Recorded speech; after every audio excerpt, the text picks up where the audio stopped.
अस्सलाम वालेकुम, मैं हूं अलीना शिगरी। आप देख रहे हैं मेरा YouTube channel. Please like share subscribe ज़रूर कीजिए, बेल आइकन ज़रूर प्रेस कीजिए नोटिफिकेशंस के लिए। तमाम मेरी जो लेटेस्ट वीलॉग्स हैं आप तक पहुंच सकेंगे। बहुत शुक्रिया आपके तमाम कमेंट्स और फीडबैक का मेरी प्रीवियस वीडियो पे। आज हम बात सैलाब पे ही करेंगे, क्योंकि ये सिर्फ पानी नहीं, ये एक कड़ा इम्तिहान है। ये आफत हमें ये सवाल करने पर मजबूर करती है कि एक लीडर का असल किरदार क्या होता है। क्या वो मुश्किल घड़ी में अपने अवाम के साथ खड़ा होता है, या सरकारी जहाज़ को टैक्सी बनाकर गैर मुल्की दौरों में मसरूफ़ रहता है। ये सैलाब महज कुदरती आफत नहीं, ये उस क़यादत का इम्तिहान है जो दावा करती है कि वो अवाम की खिदमत के लिए इक़्तिदार में आई है। इक़्तिदार में कैसे आई है वो एक अलग बहस है। जब दुनिया के बड़े बड़े लीडर्स कुदरती आफात के दौरान अपने अवाम के साथ खड़े रहते हैं, तो हमारे हुक्मरान ऐसे वक्त में मुल्क छोड़कर बैरूनी दौरों पर क्यों निकल जाते हैं। चलिए दुनिया से चंद मिसालें देखते हैं। नेपाल, जब जलजला आया, सदर रामचंद्र पोडेल अपना यूरोपी दौरा मंसूख करके अवाम के दरमियान जाकर रिलीफ ऑपरेशन का हिस्सा बने। जापान, साबिक वजीर आजम फूमियो किशीदा ने वस्ती एशियाई समिट का अहम दौरा कैंसिल किया क्योंकि मुल्क में मेगा जलजले का खदशा था।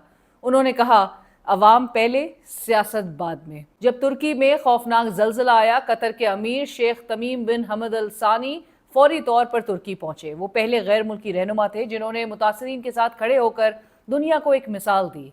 ये सब वाकयात एक बात वाजे करते हैं कि हकीकी क़यादत वो होती है जो बहरान के वक्त अपनी आवाम को तन्हा नहीं छोड़ती। लेकिन दूसरी तरफ मिसालें ऐसी भी हैं जो ये बताती हैं कि इक़्तिदार के ऐवानों में बैठे लोग किस तरह आवाम को पसे पुश डाल देते हैं।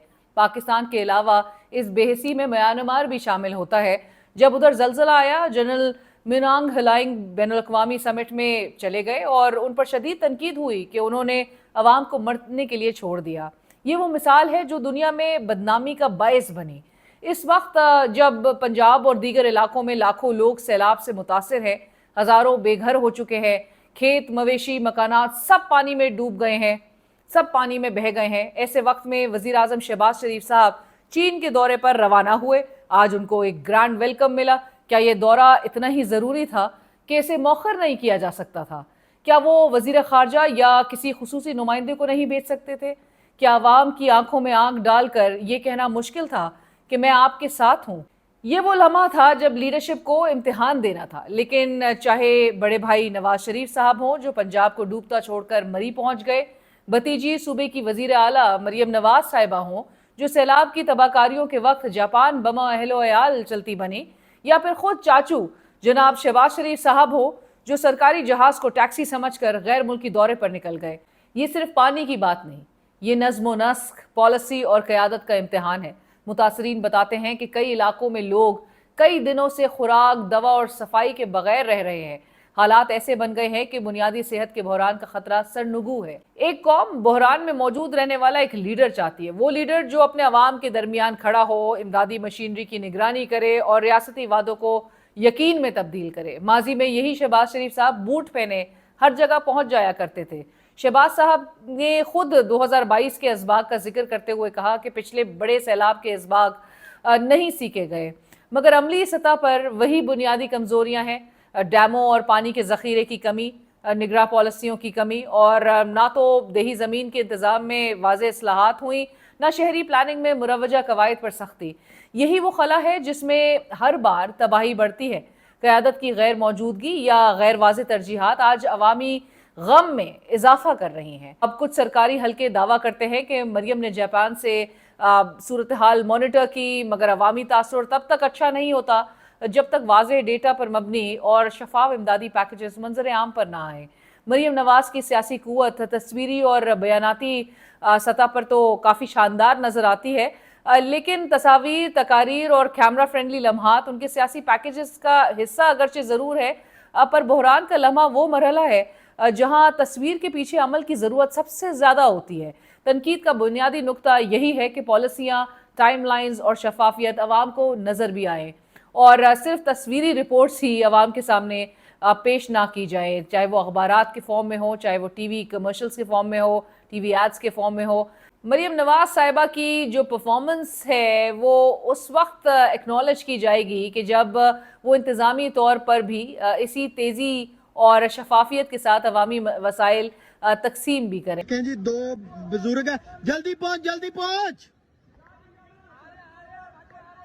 ये कोई इधर अमदादी टीम नहीं, वो देखें बुजुर्ग और अम्मा, ये दोनों पानी में बह गए हैं। ये टुप्पे अभी लेके इन्हें बचाने की कोशिश की जा रही है। ये देखें जी, कोई अमदादी टीम नहीं, कोई कुछ नहीं है। और जब सूबाई रद्द-ए-अमल की शफाफ रिपोर्ट्स रियल टाइम में आवाम तक पहुंचे, वरना मकबूलियत सिर्फ वक्ती PR बनकर रह जाती है। ऐसा लगता है कि मरियम नवाज और शहबाज शरीफ साहब एक ही खराबी के दो रुख हैं। एक जहां इक्तदार की तस्वीर यानी कि ऑप्टिक्स को तरजीह दी जाती है, दूसरा जहां आलमी ताल्लुकात और ओहदों की मेज़बानी को सामने रखा जाता है। मगर दोनों का मुश्तरका नुकसान यही है कि अवामी एतमाद कमज़ोर होता है। अवाम का सियासी हावजा काफ़ी तवील होता है। जब बार बार अमल गैर तसल्ली बख्श हो तो वोटर बेस में तब्दीली आती है, और शहबाज साहब तो इसका अच्छी तरह अंदाज़ा गुज़िश्ता साल के 8 फरवरी के इलेक्शंस में कर ही चुके हैं। अगर शहबाज शरीफ साहब चीन में SCO इजलास में शिरकत के अलावा फौरी इमदादी पैकेज या कोई सरमायाकारी लेकर आ रहे हैं वहाँ से, तो ये फ़ौरन अवाम के सामने वाज़े किया जाए।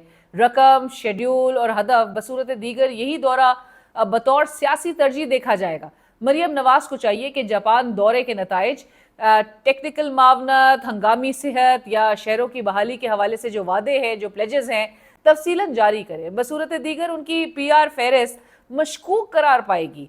रियासती सतह पर फौरी शफाफ ऑडिट, फौरी मुआवजा पैकेजेस और नेशनल प्रोविंशियल कोऑर्डिनेशन सेंटर उसको फ़ाल करे। ये सब 2022 की सिफारिशात थी, रिकमेंडेशंस थी। अब अमल दरामद ज़रूरी है। हकीकी क़यादत वो नहीं जो सिर्फ कैमरे के सामने खड़ी हो। हकीकी क़यादत वो है जो बहरान का हिसाब रखे, वसाइल मुनज़्ज़म करे और कल के लिए पॉलिसियाँ बदल दे। और सुनिए, वुज़रा इस वक्त इन हालात में सैलाब की तबाहकारियों के दौरान लोगों को क्या क्या मशवरे दे रहे हैं। पाकिस्तान में जब अवाम सैलाब के पानी में डूब रही है, घर तबाह हो रहे हैं, फसलें बह रही है, बच्चे भूख प्यास से बिलख रहे हैं, इस वक्त हमारे हुक्मरानों के पास वाहिद हल ये है कि सैलाब के पानी को घर में जमा करें, टब्स में भरे, क्योंकि ये एक नेमत है। ये जुमला सिर्फ एक बयान नहीं बल्कि उस सोच की अक्कासी है जिसमें अवाम के दुख दर्द का एहसास नहीं बल्कि अलमिए को मजाक बना दिया जाता है।